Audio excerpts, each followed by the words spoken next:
welcome back to the Holistic Inner Balance podcast. I am Hadlee of Happy Healthy with Hadlee, and I'm here with Dr. Nicole, hi.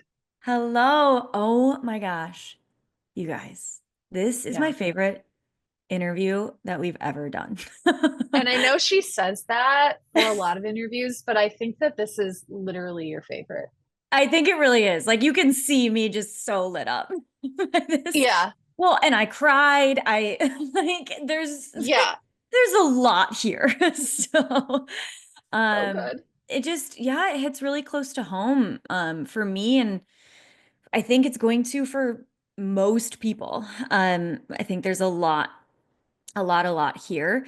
And so we are interviewing Dr. Jamie Marich, and she is a clinical trauma specialist, author, and recovery advocate from Ohio. She founded the Institute for Creative Mindfulness and developed the Dancing Mindfulness approach. She has a PhD in human services, and she's written 5 different books. Some of them are EMDR Made Simple, Dissociation Made Simple, and her most recent one is called You Lied to Me About God, and that was released in October 2024, and we go deep into it. It is there's a lot here. She's known for her advocacy in mental health and LGBTQ plus issues. And this book specifically dives really deep into her experience with religion and spiritual abuse. And it really just is, it's so, it's so resonant, and there's so much nuance, which we love to talk about nuance here. Because it's not her saying like screw religion or anything like that at all. And we talk about finding our own relationship with God and all of that. And so you guys, I think, are gonna love it. So shall we get Yeah. into it? I think we should get into it and just, if you're in a place right now where you may not be in a space to hear about really difficult topics like abuse and trauma and religion, then this is your official trigger warning. And so take care of yourself. And maybe you listen to it in bits and pieces, maybe you pass on this one, but just make sure that you take care of you first. But Mhm. otherwise, if you guys are here for it, I know I am. Yeah, and you can always come back to it later too. That's the beauty of the podcast, is when you're in a space where you feel like you can handle it, then we're here for you. Yeah. All right, let's do this, girl. Amazing. Let's go. Welcome, Jamie. I'm so, so happy that you're here.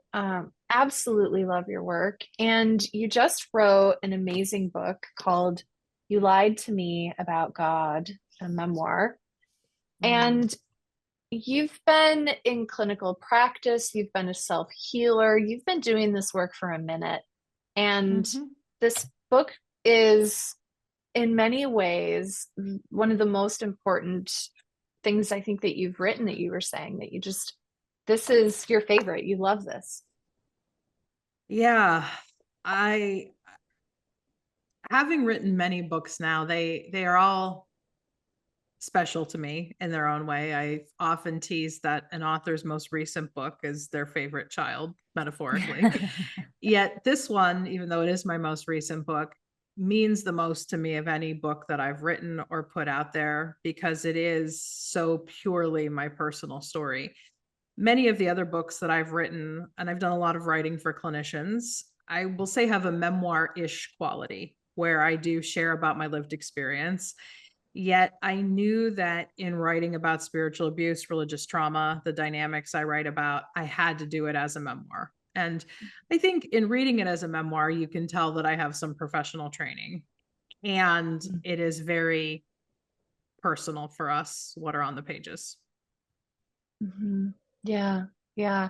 I was really struck by the way that you were able to pivot between really radically accepting how, if I may, how fucked certain things were, Mm-hmm. and and then pivot into this just incredible compassion, like for your mom. You talked a lot Mm-hmm. about how there were some things that were really not acceptable, not okay, but then in the other hand, that you saw where she was coming from. And so the ability to yes and or there's something you said when we were just getting started before recording. What was it you said? Yeah, The both and. I mean, Both and. both I and. live in the both and.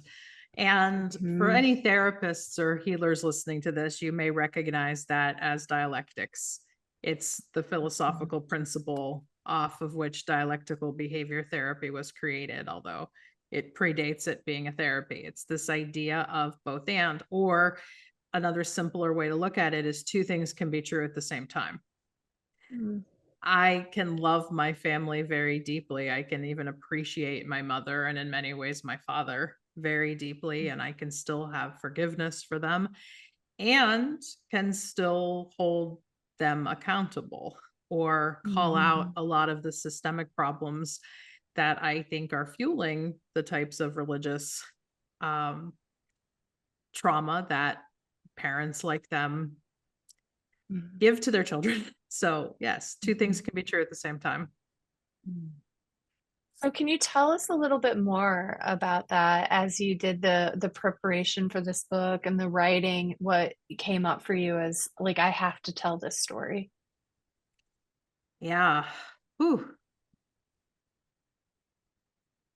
It's been a process because I don't think this is a memoir I could have written at the beginning of my career. I just didn't have the level of preparation, I think, as a writer, as somebody who had the lived experience with navigating being personal in a field where that is not looked at kindly in many ways. Because even amongst trauma therapists, there can be this sense of we need professional content and data and all these things to Mhm. justify what we do. And it gets too complicated when we make it too personal. So the fact that I've had 20 years of having to wade through being a person with a story and Mhm. trying to build a professional career, I mean, that made it the right time for me to tell this Mhm. story. I think every book I've done, especially in the last 5 years, has progressively gotten more memoir-ish from the Trauma and the 12 Steps to Dissociation Made Simple, where I tell more and more of my personal journey. And now it's like, here's all of it. Uh, so I Mhm. think that's why now felt like it was the right time. Uh, and if I may, like when you drop the F-bomb, I definitely am like, yes, of course you may. Um, the political climate in the United States is a lot of what fueled this as well. Mhm. Because when we hear a phrase like Christian nationalism, and I'll try to speak in a way where I'm keeping political parties out of it, but I grew up in Christian nationalism. I knew what that Yeah. looked like when I was a small child. And I just felt as I saw so much hatred and division in the country over, I don't even necessarily think it's over religion, but a religion has been used as the tool in Mhm. uh, creating a lot of these power wars that we now see ourselves in. I just felt that my personal story had some connection that needed to be shared, that this is what growing up in extreme religiosity could do to a child. And I look at my story and I even know I did not have it as bad as some others. I think the unique twist on mine was that I had the two Christian denominations I was being raised in, the Catholicism on my mom's side, the evangelical movement on my father's side. And so I have the unique added twist of seeing what two religions that technically can't stand each other within Christianity, what they have in common in a lot Mhm. of their hate-based devices and whatnot. So I just felt I had a lot to share, being that I did grow up in two brands of Christianity, if you will. So it just felt like the right time. And even now, as we prepare for what might be ahead, I'm getting even more folks reach out to me, just thanking me for writing it. And I knew that in writing this, I might make some people mad or create Mhm. trolls and all of that. But I also knew that there were people out there to be helped by reading in a way that they could connect that they're not alone. So now is the perfect time. So here it is. Long answer to a very short question. Yeah. Yeah, it's been something that's been on my heart for the past few weeks. Mm-hmm. Um, and growing up, I grew up Christian, went very far away from it for a while. Now I have a relationship with God. Mm-hmm. And the other day so at the time of this recording, it's December 3rd, and I love Christmas. Like I'm a big Christmas person. Mm. And I'm like listening to these podcasts and uh, you know, obviously like getting into the Christmas spirit and stuff. And the other day I just like started sobbing because I was like, this thing that could be so amazing for all of us, Mm-hmm. this thing that is just love born into the world and like whatever, it has just been weaponized and made into such awful, I'm getting emotional. Yeah, yeah. Just like I've been following you on Instagram, and like your content has been so helpful in Oh, just like making sense of things. And yeah, thank you. Thank you for the work that you're thank doing. you. Thank you for the compliment. And I resonate with that experience of this could be so beautiful. Yeah. Um, I've had many of those moments throughout my travels, Mm. having worked in Bosnia, having traveled around the world, and having been in Jerusalem. Those are two examples, for Mm. instance, where I just sensed into this. This could be one of the most beautiful places on earth. This could be the most holy place on earth. This could be the most wonderful time of the year, truly, if we Mhm. focused on, I don't know. I don't want to say the things that matter, because certainly different things can matter differently to others. Yet I I just, let's just leave it at, I relate to Mm. what you said about, yeah, this could be, and it's not. Yeah. Mhm. So one of the things that you said that I really was interested in talking more about is you said, and maybe it was a quip, but it was really, really intriguing for Mm. me, is I'm not impressed by anybody's cult. Yes, yes, Tell yes. me more. I want to hear Yeah. more. And I will preface that by saying one thing I write about in the memoir is I really started to feel a certain kind of way when I was feeling some of my students were wanting to turn me into a cult leader, or have called Mm, me something like a guru. It's like, no, I'm not your guru. Mm. I'll accept the title of teacher if we look at teacher as somebody who leads you to realize that you have the answers within you. But yeah, I've long had this radar since becoming a professional clinician, because I've been licensed now going on 20 years, that when I came into the field and started getting trauma training, EMDR was my first modality that I got trained in significantly, and I now train in it and have written some books in it. But my bells and whistles went off around some of the mm, dynamics I saw with people trying to make the founder a cult leader. And I've seen that with other forms of therapy as well, like IFS, internal family systems. And I really don't believe that either of the founders of these systems necessarily wanted that. But I think people have made that happen because people want somebody to give them all the answers. People want somebody to save them, if we're being mhm. dramatic about it. And I'm not saying Yeah. that's everybody, but I think even in U.S. politics, it's not Mhm. necessarily one candidate that's the problem. It's the fact that we can hold the presidency in this cult-like position of, we're going to have this one person who will come in and fix everything for us. Mhm. And anytime I see these cultic or cultish dynamics, it just reminds me a lot of how I grew up. And I grew up in two mainstream religions, to be clear, meaning denominations of Christianity that were right out there on Main Street. Mhm. And so I was not, as I like to say, in the kind of cult you would find in a Netflix documentary.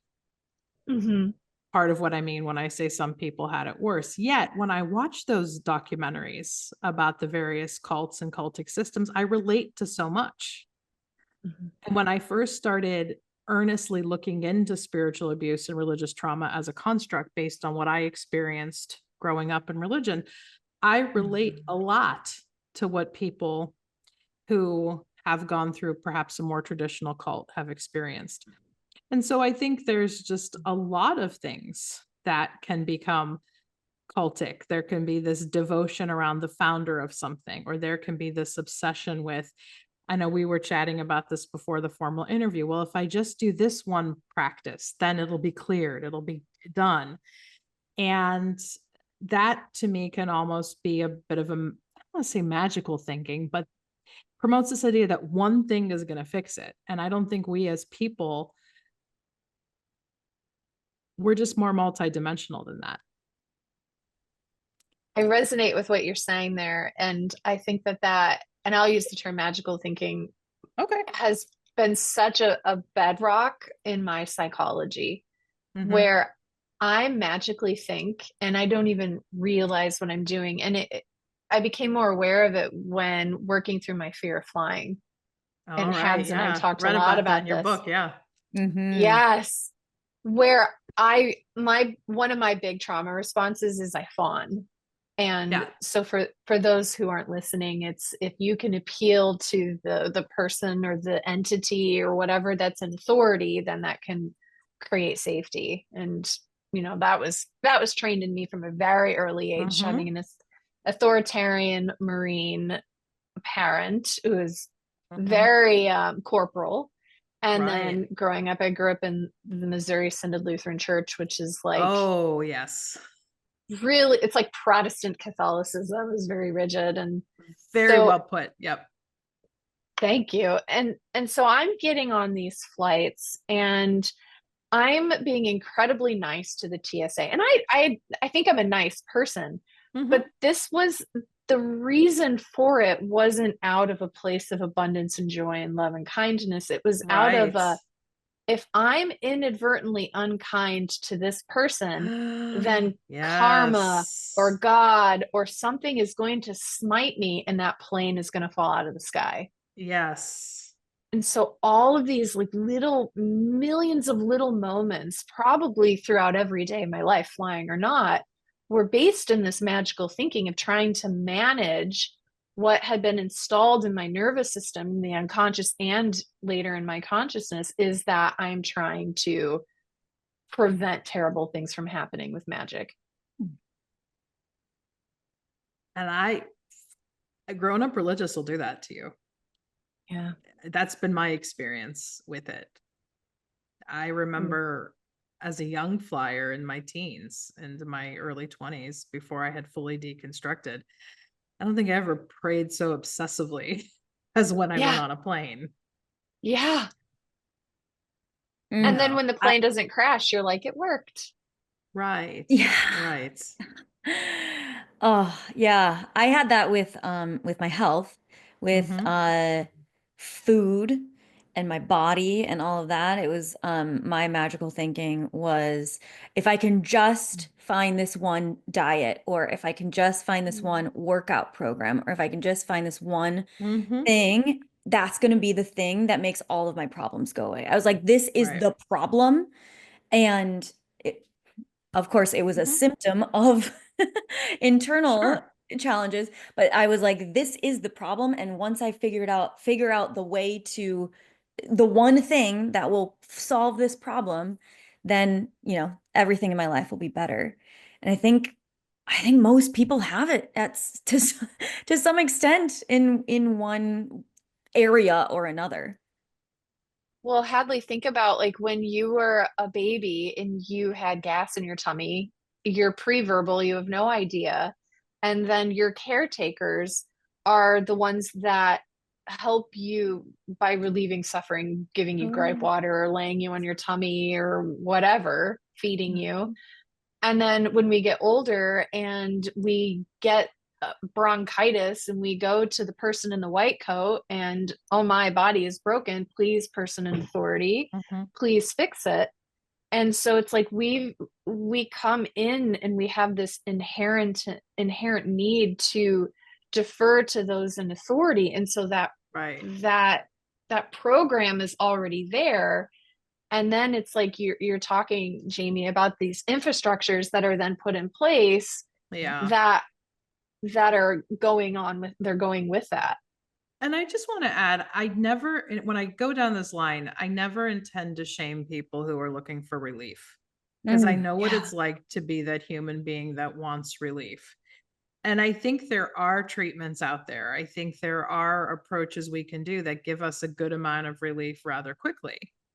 Mhm. And I don't ever want to disparage anybody's quest to find that. But as holistic folks, I don't know if you have ever studied Saint Hildegard of Bingen. She is, you know her? My my mentor is a Franciscan Oh, monk, yes. and so he bought me her book. So yes, please tell us about it. Yes. So I adore Hildegard. Again, I am away from the toxic parts of religion that hurt me, but I still have a lot of connections to the saints and spirituality that's sustaining me. So the group that I do a lot of work with, Abbey of the Arts, I write about them in the memoir, a very progressive Christian organization.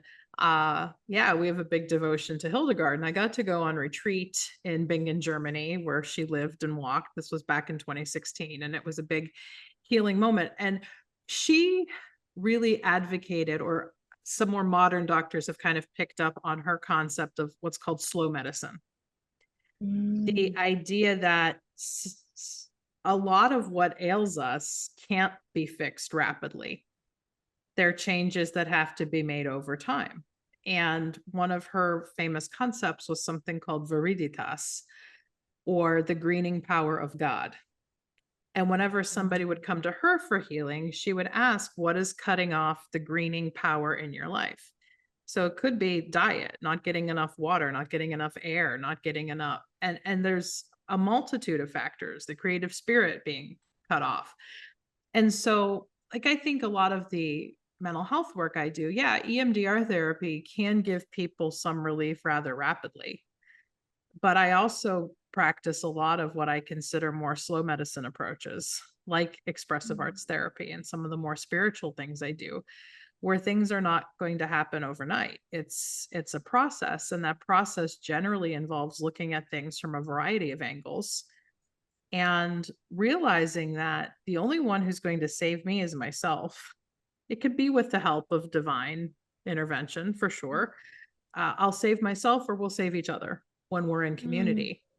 But Americans, especially, have this complex with, one of my friends, Reverend Terry Williams, said it's the salvific idea that somebody's going to come and save me. And a lot of us who grew up in Christianity, that's what we were programmed with, right? That Jesus is savior. And again, I don't want to disparage your beliefs if that is a pure belief to you and not one that was put on you. But I would ask you to look at, has that translated into other areas of your life? Like, I'm looking for a president to save me, a governor to save me, the developer of a mental health approach to save me, a therapist to save me. Because even as a therapist, I could feel a certain kind of way when the person I'm working with is expecting me to fix them, because that's Mhm. not the business I'm in.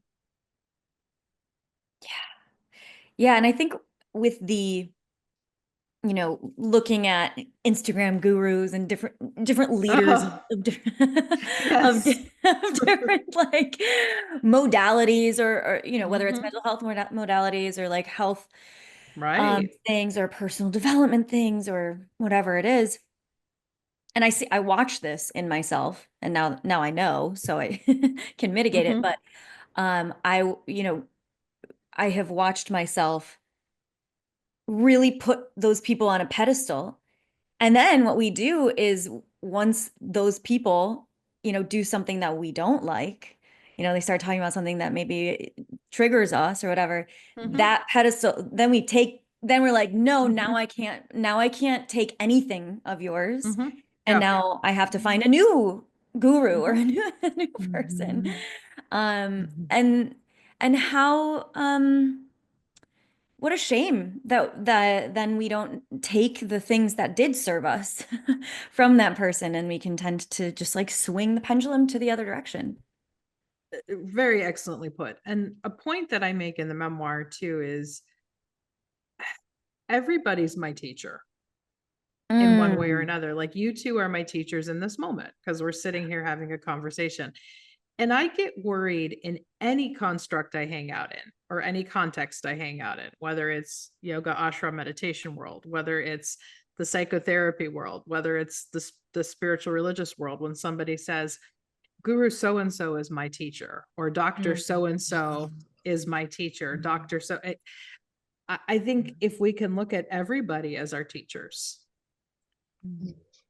it could be a real paradigm shift away from putting somebody up on the pedestal, because that's not fair to them either. I mean, Right. as somebody who has been put on her share of pedestals, it adds a layer of pressure to them. Now, I know some of the gurus out there, especially who are more abusive, or leaders who are, yes, they may actively court that. I think that can be a narcissistic trait for sure. But I think for a lot of people who are out there just trying to do their work, being put on a pedestal, is not fair. And it can also, set you up, like you were getting at, Hadlee, to being pretty significantly let down. So I think you can have your mentors. Like I definitely have my mentors. I have people who I value as my teachers, but it's never just been one person. So if I have to say anything to people listening, it's see everybody you meet as a teacher. So good. So one of the things that you write about that I would love to understand a little better, and I wonder if maybe some of the language is new for some of our listeners, is one, I'm curious about how you define what a cult is, because it's not what we just see on the Netflix documentaries, because there may be people listening that are like, oh dang, that I didn't identify as that. And I know you're not supposed to ask 2 questions at a time, but the second question is what is spiritual abuse? So what is a cult? How do we define a cult? And then what is spiritual abuse? Happy to go there. So cults, in and of itself, it's a pretty innocuous term. It comes from the same root where we get the word culture. It means to worship, to venerate in some way. And there are a lot of operational definitions out there of what is a cult, just like there's a lot of operational definitions out there, like what is trauma.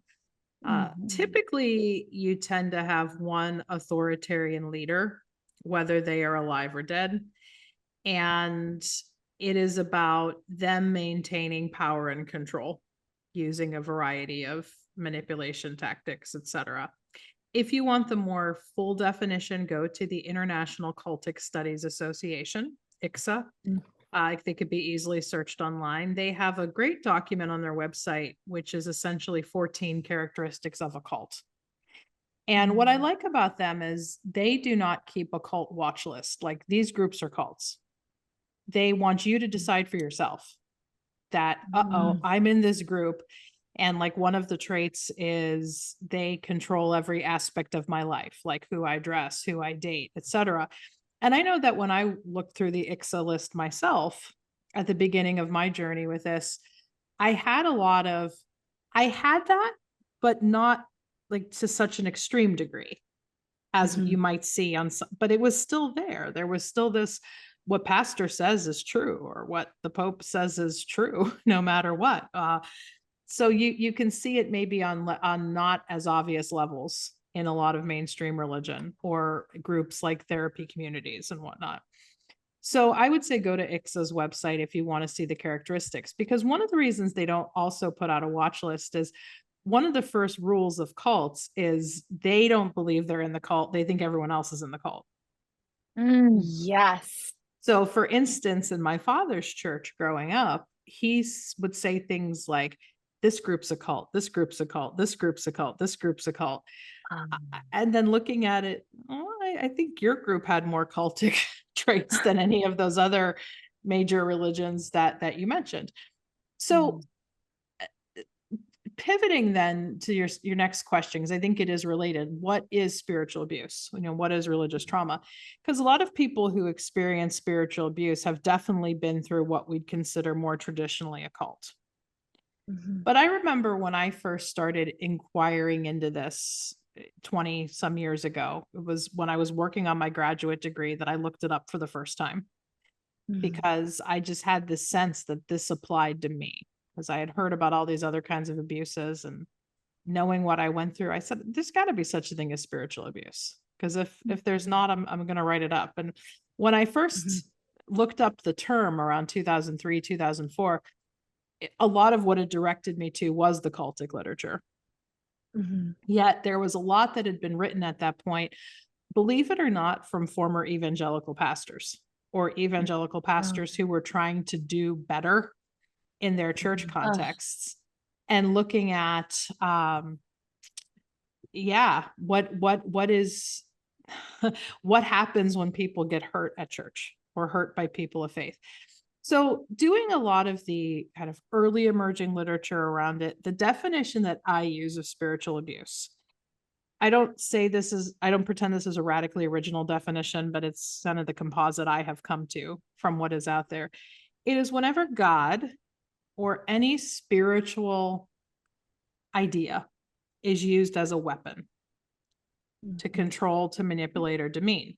So yeah, obviously it could be God, like God's watching you. And if you don't do exactly what I say, God's going to punish you, or God doesn't love you anymore because you had sex before marriage. But this is what we tend to see in yoga meditation communities. It could also be something like enlightenment or samadhi, or this unification with self. You're not going to get there unless you turn your will and your life over to me as your guru. That's an example. Don't soundbite that. Anybody other than you two listening to that. I've seen, therapeutic communities use things like success, like you're not going to succeed. You're not going to do well unless you follow our protocol exactly. So there's a lot of other things besides God that have some spiritual punch to it that can be used abusively. But like with any and all forms of abuse we talk about as helpers and healers, there's a power differential involved. So it's typically, or I shouldn't say typically, but probably the most common form we hear about is the pastor or the preacher or the priest or the rabbi or the imam or the guru to their followers. But it can also happen parent to child, can happen in the home, wherever there's a power differential. Think of how many parents with certain religious convictions hold that over their children.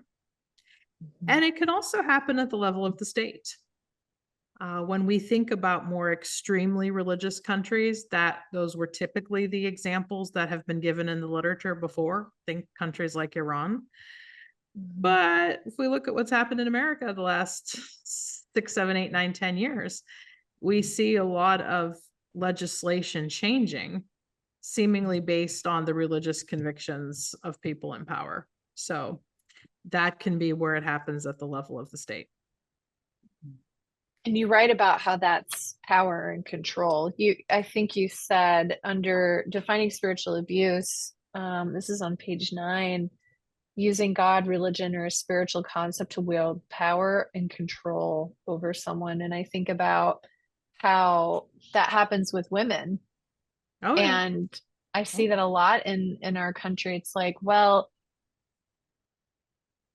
I'm trying to think of the way to say it, but how women get enough rights and privileges that it's like, see, we're doing this for you, which is okay, as long as you stay within the bounds that we've given you. But look at how generous our bounds are. And that can be really confusing, right? Because it's that mixed messaging. And you write about this too, where you say, God is so good, all loving, all knowing, all wonderful. But if you don't do these magical things, or you piss him off, or if you're not nice to the TSA guy, you might go to hell forever, go down in a fiery plane. And so there's this merging of conflicting ideas that can be really, really trauma inducing and really confusing for us to work out. And not just on an intellectual level, but on an emotional feeling level. And I learned this even outside the context of this kind of abuse, that mixed messages are a recipe for crazy making. My first 12-step sponsor taught me that. how, Mhm. yeah. And I think the biggest mixed messages that I got, it was not just about my parents necessarily being two different Christian denominations, but just even take my father's religion alone, the way that God was presented as this all Mhm. loving, loves you no matter what. You can't even describe or compare the amount of love that God has, that they sent, he in their terms sent his only begotten son to die for you, and nothing you can do would make God stop loving you. But Hmm. if you know, look at a boy the wrong way and don't pray up and ask for forgiveness, you may lose your salvation, and then the plane may go down and you may be in the fiery pits of hell. And yeah, Yeah. I tell a story in the memoir. I won't give it away, especially because it's, you know, it's pretty brutal to talk about, but how my dad used a lot of that, this bad thing is happening to you Yeah. because you turned away from God, because you backslid. So Uh, yeah. It's I remember there were a lot of mixed messages for me growing up too, like mhm, and just being so confused. Like, my understanding of God, my relationship with God was like, yeah, like he's all loving, this wonderful mhm, thing. And then I just remember being so confused, like, wait, but why do we think that then? And especially as a kid, that mixed messaging can feel so just it like wrenches you away from your relationship with God or your relationship with your yes. spirituality. And I got to this place, the more I grew up, the more I saw through things. Obviously, working in my profession and in this field helped me do a lot of that deconstructing, where I realized the God I was taught as I grew up has a lot of the traits of a narcissistic boyfriend. Ah, yeah. That you have no idea how much I love you, and the love bombing, and then, Mm-hmm. but if you step out of line, there's going to be all hell to pay. And I have just come to this place of God is not a narcissistic boyfriend. Mm. That's not the Wait, God that I have met in my recovery. Wow. Yeah, that is so good. Well, and it's, we're talking about these big conglomerations of religion and these different Mm-hmm. things. And I do remember my mom used to always say like that Jesus actually warned us against that in the Mm-hmm. Bible. There was like, I don't know any of the actual like specific places in the Bible where it said that, but she's like, he warned us against organized religion. Like he wanted it to be like little tiny Bible Yeah. studies, like all over, Yep. and not having that one leader and one person. Yeah. so I'm wondering Yes. what comes next. And so we think about that process of deconstruction. And so maybe Yeah. there's people who are listening to this conversation that are in the rubble. And I remember for me that it was, I don't, have you read this book? It's by Kent Dobson about how he got bit by a camel. No. Figure, Uh-uh.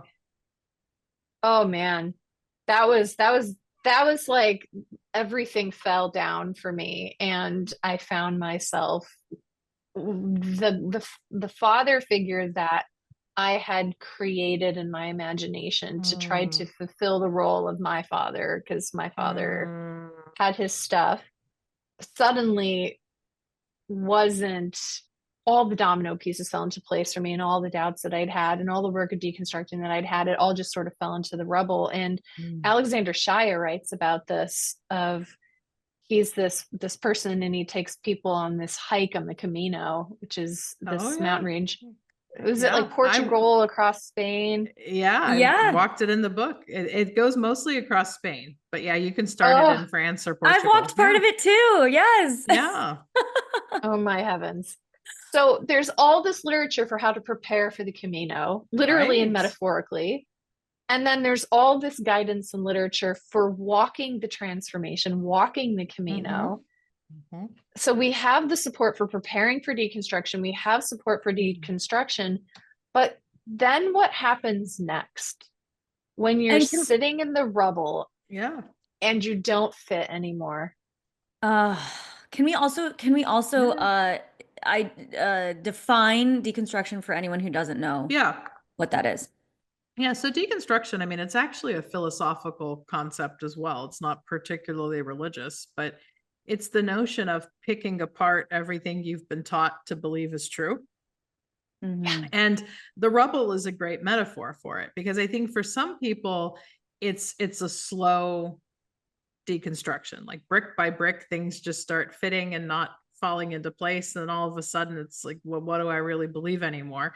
And I think for some people, metaphorically, it is like an explosion where one horrible thing may happen where, wow. And I think for me, it was more gradual, because I had two faiths to deconstruct from. The evangelical side came first. And then I thought a lot of the bad things that were happening to me was because I turned away from God. And so I tried the Catholic side of my faith. And then that was a second deconstruction I had to do. And I don't know. I don't know if the process ever ends, because as I write about in the book, I ended up at a yoga ashram many years later, because I really wanted to deepen my authentic study of yoga. And I did go in with a little more skepticism, like, what am I doing here with the guru? Like, a lot of this feels familiar. And I gave it a chance, but then it was like, that was the last thing I had to do to really feel convinced in this idea that, no, I'm going to save myself with the help of other people, or maybe I don't need saving.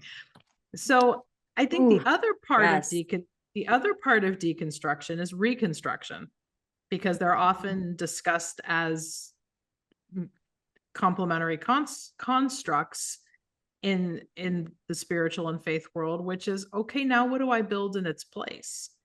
And some people's reconstruction involves some of the stones from the rubble. Like in me talking today, you can probably tell that I have still kept some of the stones. I still have a huge devotion to a lot of the saints. I like to say I keep one foot in Christianity, because there's a lot of teachings of Christianity that I really do love, but I recognize it's what other people did with them that was the problem. And some people build a new thing altogether. And that could mean that it's a life where specific religious principles don't apply, or maybe I build a spiritual life that looks nothing like the religion in which I was raised. So I think the what comes next varies from person to person, for sure. But it is an important part of the process. Yeah, because I think a lot of times, I know this happened for me, where it was like, well, I don't agree with, these parts of what I've been taught. And so I'm just going to go away from this religion completely. But then I don't have that like that doesn't serve me. Like I don't have that relationship with God now. And so, and then, like you said, a lot of times people will then move into another um spirituality, like organized spirituality of some other kind. And I love that you're saying that you can take stones from Right. your past.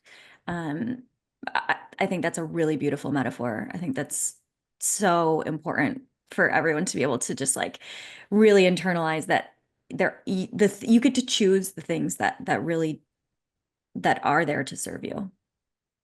Can I I'll tell you give where my that an brain is amen. going? Yeah, go. So, Hadley, you always have these brilliant things to say, and then I'm like, but this is what my brain is saying. So, as I'm saying that, I'm thinking about a pastor that was like, and don't you dare cherry pick. And Ah. so I have this like part of my brain that's like, I have to find out what's truth versus what's a statement of faith. Yeah. But then by deciding something is truth, I am making a statement of faith. And I want to pick what works for me and what feels true, but then it's like a confirm, right? So Jamie, I So see that let's go you're there. like, Yeah, let's go there, Yeah. because I heard the cherry picking line in both the Yeah. evangelical church and in the Catholic church. And I think But it is they're something. also cherry picking. Yes. And they correct, or they're interpreting things a different way. Right. Yeah. And I think it is a common line of defense used by people whose power is threatened. To give religion a break, I hear it in therapy too.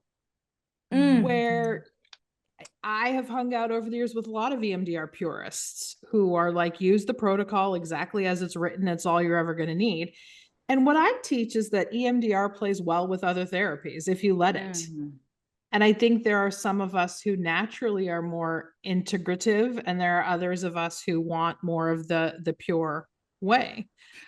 But a couple kind of counters I can argue to that. Even though he was a flawed man, a great man in a lot of ways, Mahatma Gandhi, one of my favorite teachings of his is that everyone holds a piece of the truth. And I think that is a fundamentally more Indian way to look at things than a Christian, Western centric way to look at things. And I know, and this is why I don't regret getting involved in a yoga ashram after having had so many experiences with Christian religion. I did deepen a lot of my study with yoga, which was my intention for going there. And I learned one of the most beautiful teachings of India is the teaching of Sanatan Dharma, which is, and I write about it in the memoir, and I'm very much simplifying it here, but it's this idea that the things that we have in common is what is really true. Everything else is just detail.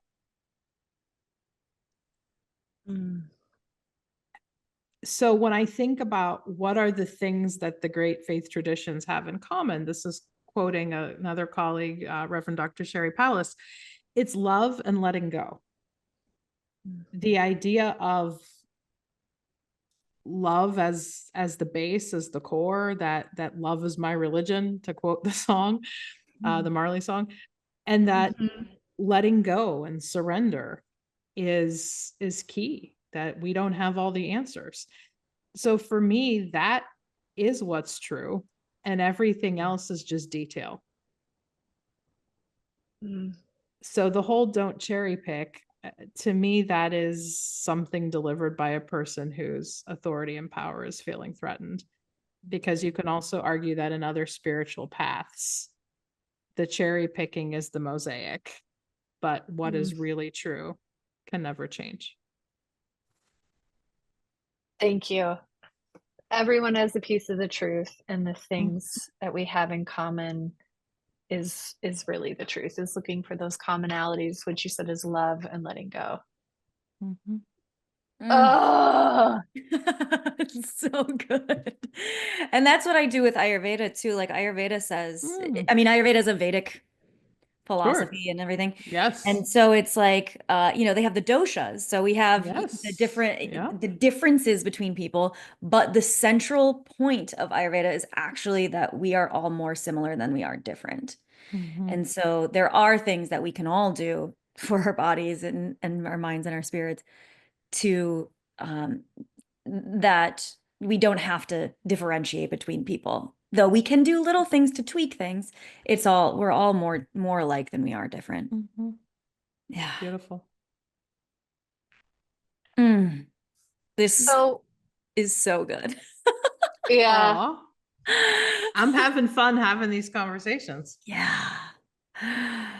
So as we come to the end of this beautiful connection, this beautiful time together, what is something else that you want to make sure gets shared, gets conveyed to the audience, to the people that hear your story?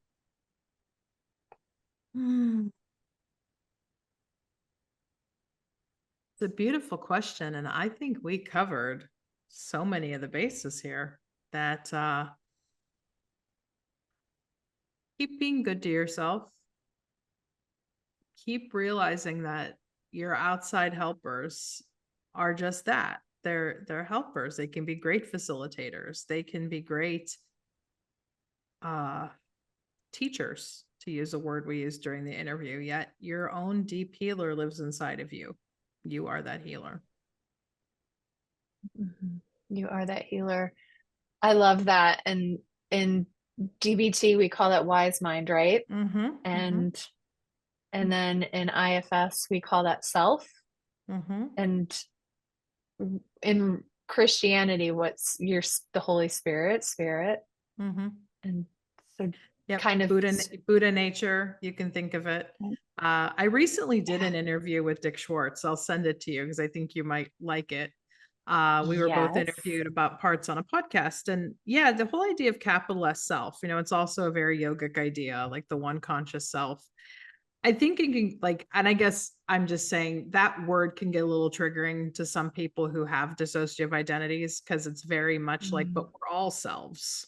And saying that there's one capital S self can feel a little, so on behalf of the community I belong to of people with dissociative identities, I just want to put that out there. But yeah, if it works for you to think of it as capital S self, great. I think a lot of what Dr. Schwartz writes about as self, I see as Buddha nature, or I see as this idea of Sanatana Dharma that I talked about, the thing that connects us. And something else yoga philosophy would say about that is that is the you that is universal, unchanging, and timeless. And all these traumas that have happened to us, all these experiences that cut us off from that, yeah, it's work to heal them. But that one constant, call it what you need, friends, is there for us to tap into. Yeah. Sometimes it's just slow medicine. Slow medicine. Thank you. Yeah. Big Awesome. fan of slow medicine. I'm a big fan of instant gratification. But again, why not both? Let's Both go to and. the both and idea that started this. There is nothing wrong with wanting some instant relief. Yes. Yeah. But it's also realizing that some of the things that are truly worthwhile need to come slowly.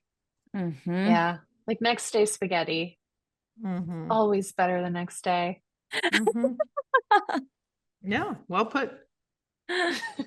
So good. Thank you so much for joining us. This has been one of my absolute favorite conversations. Me too. Aw, we are honored. We are touched. And yeah, hope we can do it again sometime. Love that. All right, everybody. Thanks for being here, and we'll see you next time.